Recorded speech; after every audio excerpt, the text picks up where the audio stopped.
Hello there folks, and welcome back to Bullets for Bucks. So today we're going to be going over how to make homemade venison jerky using the Jerky Cure kit and packet by Mountain Seasoning. By the way, I highly recommend these guys. They're based in a small town in Wyoming. It's a nice family-oriented place to work. Make spices for pork, wild game, beef, fish. They make cure kits for sausage links, jerky, and just your everyday cooking needs. Each cure kit comes with approximately 15 pounds worth of cure and seasoning. Today, I'm going to be doing about 6 pounds of venison.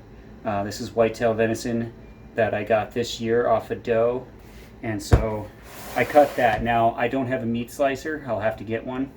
But I cut those by hand to about 1/4 inch slices. Some are thinner, some are a little thicker. Now when you cut meat for jerky, you want to cut 1/4 inch, and you want to also cut with the grain. That's what makes it jerky. It's supposed to be kind of tough when you go to rip into it and bite on it. So you want to cut with the grain, 1/4 inch. Also, you want to weigh your meat and get it as close as you can to how you're going to mix the seasoning, because you're going to mix the seasoning and cure using the instructions they give you in the Mountain Seasoning kit. Now, they give you a breakdown on how much cure and seasoning to mix into a small shaker that they give you. Now, you're going to want to mix that exactly precise to the amount of meat that you are going to make into jerky, because the cure and seasoning ratios need to be just right for the right taste, and also so that you're not putting too much cure into that meat. So first we're going to go ahead and we're going to lay out all these pieces of whitetail meat, and we're going to sprinkle about a half a shaker full all on one side, and then we're going to flip it over and we're going to shake the other half of the shaker full on that side so it's nice and even. Then you're going to either layer it into a plastic container and put it in the fridge for 24 hours, or I don't have a big enough plastic container, so what I'm going to do is I'm just going to throw it back into the bowl that I put the meat in after I cut it. So as you can see here on camera, it comes with this chart of instructions. Now it gives you the basic layout on what you need to do to cure and season the meat. Then it gives you specific directions on how to use and what temperature and time to use in an oven, a smoker, and a dehydrator.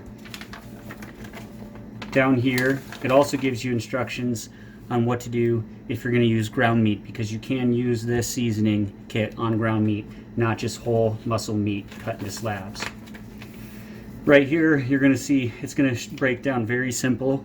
You're going to have in red, Mountain Jerky Seasoning dark colored, and that's in this packet here. Then you're going to have next to the right of that, Mountain Jerky Cure cream colored. That's right here. So this is the cure, this is the seasoning.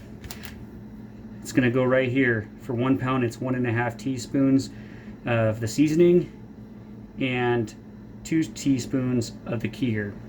So basically, I have about 6 pounds, so I'm going to use the 2 pound because it only goes up to 4. I'm going to use the 2 pound, and I'm just going to triple that recipe there, the amount, and then I'm going to put it in this shaker.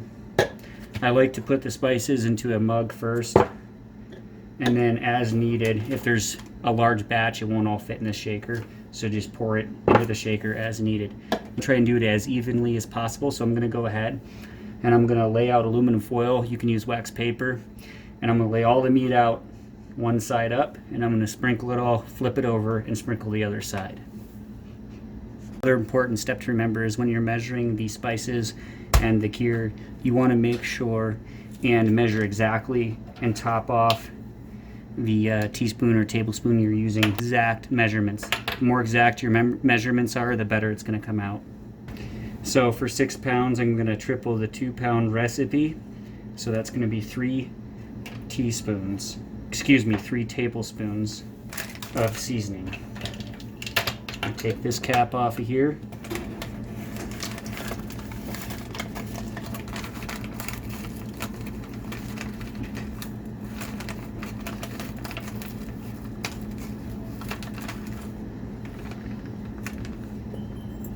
One. Like I said, it's easier to put it in a cup first and then use a, I'm just going to use my finger to top off the top there. 2,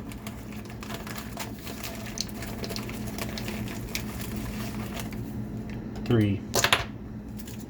Alright, now you can set this aside, reseal it, and use it at a later date if you have extra left over. So we got 3 tablespoons of seasoning of Kir and 3 teaspoons of Kir. This one's resealable. Comes in a Ziploc, which is really nice because then you can reseal it easily.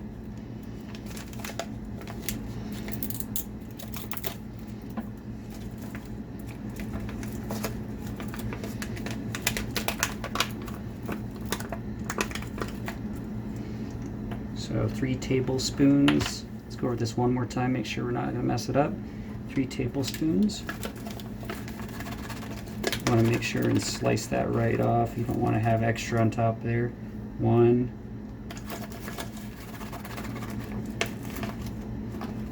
2, 3, and 3 teaspoons.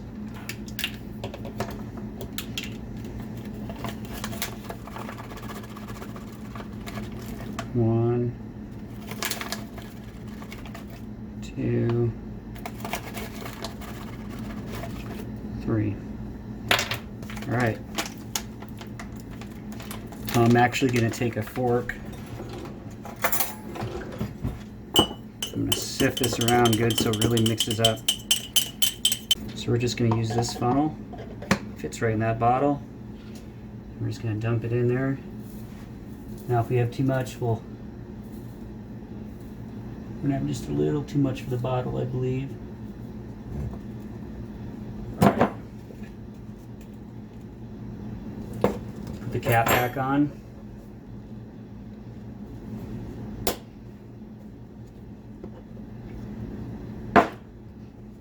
Just a little bit leftover extra.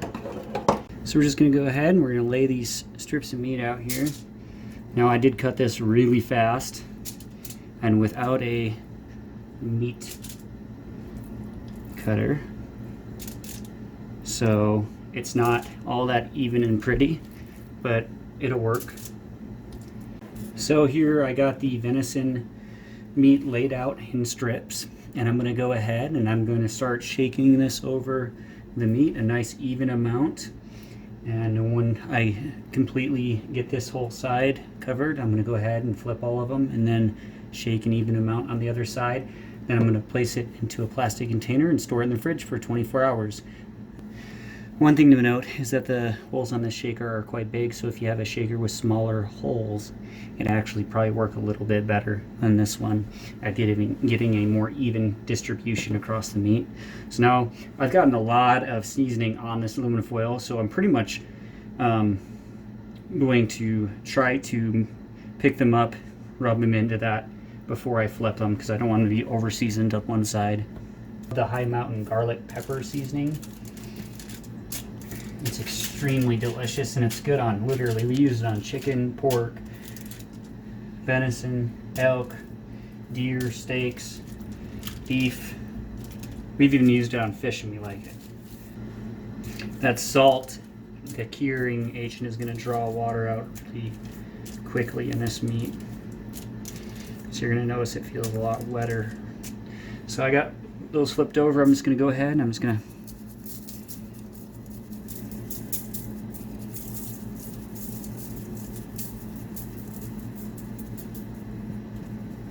So folks, welcome back to how to make jerky using the High Mountain Seasoning or High Mountain Jerky Kit. So I've let the meat sit in the cure salt and the seasoning for 24 hours as specified by the directions. And I've taken it out of the fridge now and I've laid down aluminum foil and we're going to go ahead and lay it out on the smoker racks.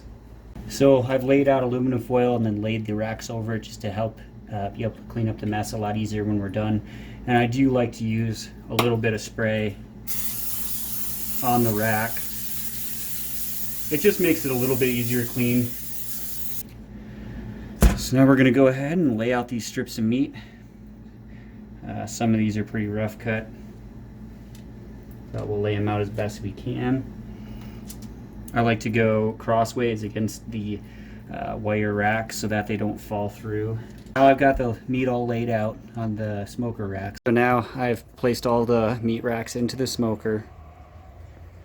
Put a handful of chips in there. Hey folks, welcome back. So I had the jerky on the smoker for 2 hours with wood. So I actually used smoke in the smoker for 2 hours. You don't want to go over that or you can make your jerky too smoky.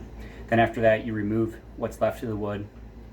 Cook it at 200 for approximately, I like to do it 5 to 7 hours. And at 200, if you're going to do 170, it's probably better from 6 to 8 or 9 hours. I did have to go do some stuff for my regular job at work, and unfortunately mine got left on there about an hour or two longer than I would like it. You want to be able to bend the jerky when it's cold and have it not break, actually have it bend. So here we just take the vacuum seal bag. I like the ones that are pre-sealed on one end. The rolls are cheaper, but cutting them and then sealing one end and then having to seal the other end is just not worth the time to me. I always get the bags that are already sealed at one end. It's just so much quicker and easier. Throw some jerky in there.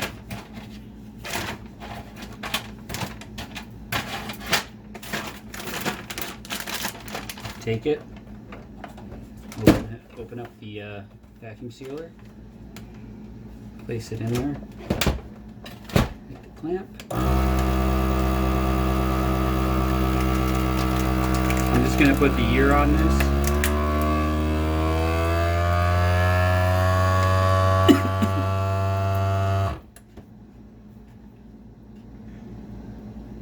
By the way, it's a good idea to buy a decent vacuum sealer. If you buy the really cheap base models, they won't last you. They'll break, the seal inside will tear, or they just won't do a very good job. So it's worth investing in at least a mid-grade vacuum sealer right off the bat. So I've gone ahead and I've vacuum sealed all of the jerky, and now it's going to be in the freezer. And that's it for how to make jerky using the High Mountain Jerky Seasoning Kit.